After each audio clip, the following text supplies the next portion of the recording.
ಪಟ್ಟಣ ದಸರಾಕ್ಕೆ 3 ಆನೆಗಳನ್ನು ನಾವು ಕಳಿಸ್ಕೊಟ್ಟಿದ್ದೀವಿ. ಒಂದು ಮೇನ್ ಬಂದು ಮಹೇಂದ್ರ, ಲಾಸ್ಟ್ ಇಯರು ಕೂಡ ಒಂದು ಮಾಡಿದ್ದಾನೆ. ಆಮೇಲೆ ಹೆಣ್ಣಾನೆ ಬಂದು ಹಿರಣ್ಯ ಮತ್ತು ಲಕ್ಷ್ಮಿ 2 ಆನೆಗಳು. ಸೊ ಒಟ್ಟು 3 ಆನೆಗಳಿಗೆ ನಮಗೆ ಅನುಮತಿ ದೊರೆತಿತ್ತು. 3 ಆನೆಗಳನ್ನು ಕರ್ಕೊಂಡ್ಬಂದು ಇವತ್ತು ನಾವು ಶ್ರೀರಂಗಪಟ್ಟಣ ದಸರಾವನ್ನು ಆಚರಣೆ ಮಾಡ್ತೇವೆ. ಇಲ್ಲ, ಲಾರಿ ಹತ್ತುವಾಗ ಅದು ಯೂಶ್ವಲಿ ಹಿರಣ್ಯ ಆನೆದೇನು ಅಂತಂದರೆ ಲಾರಿ ಹತ್ತುವಾಗ ಸ್ವಲ್ಪ ಅದಕ್ಕೆ ಹಿಂಜರಿಕೆ ಯಾವಾಗಲೂ ಹಿಂಜರಿತಾ ಇರುತ್ತೆ ಮುಂಚೆಯಿಂದ, ಲಾರಿ ಹತ್ತುವಾಗ ಅಷ್ಟೇ. ಯಾಕೆ ಎಲ್ಲ ಕರ್ಕೊಂಡು ಹೋಗ್ಬಿಡ್ತಾರೇನೋ ಇದರಲ್ಲಿ ಅಂತ ಹೇಳ್ಬಿಟ್ಟು ಆ ಹಿಂಜರಿಕೆ ಮುಂಚೆಯಿಂದನೇ ಇದೆ.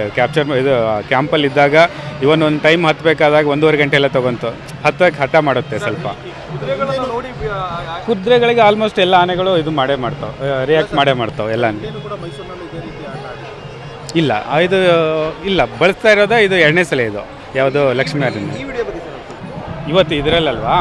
ಸೊ ಹೌದು, ಅದೇ ನಾನು ಹೇಳ್ತಾ ಇರೋದು. ಮೇಲೆ ಲಾರಿ ಹತ್ತುವಾಗ ಹಿಂಜರಿದು ಬಿಟ್ಟು ಕೆಳಗಡೆ ಇಳಿದು ಬಂದಿದೆ.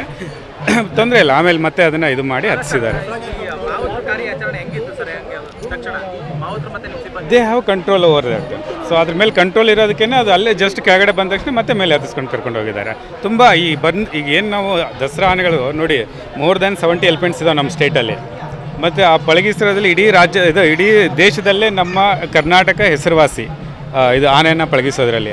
ಅಂತ ಇದು ಮೋರ್ ದ್ಯಾನ್ 70 ಎಲಿಫೆಂಟ್ಸ್ ಇದಾವೆ ನಮ್ಮ ಎಲ್ಲ ಕ್ಯಾಂಪ್ಗಳಲ್ಲಿ ಸೇರಿ.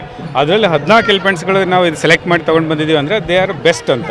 ಸೊ ಆ ಬೆಸ್ಟನ್ನು ಇಲ್ಲಿ ನಾವು ತೊಗೊಂಡು ಬಂದಿದ್ದೀವಿ ಶ್ರೀರಂಗಪಟ್ಟಣಗೆ. ಏನು ತೊಂದರೆ ಇಲ್ಲ, ಯಾರೂ ಗಾಬರಿ ಪಡೋಂಥ ಅವಶ್ಯಕತೆ ಇಲ್ಲ. ತುಂಬ ಚೆನ್ನಾಗಾಗುತ್ತೆ ಶ್ರೀರಂಗಪಟ್ಟಣ ದಸರಾನ ನೀವು ಎಲ್ಲರೂ ಸೇರಿ ಚೆನ್ನಾಗಿ ಆಚರಣೆ ಮಾಡೋಣ. ಸೊ ಯಾವುದೋ ಇದು ಪಡೋ ಅವಶ್ಯಕತೆ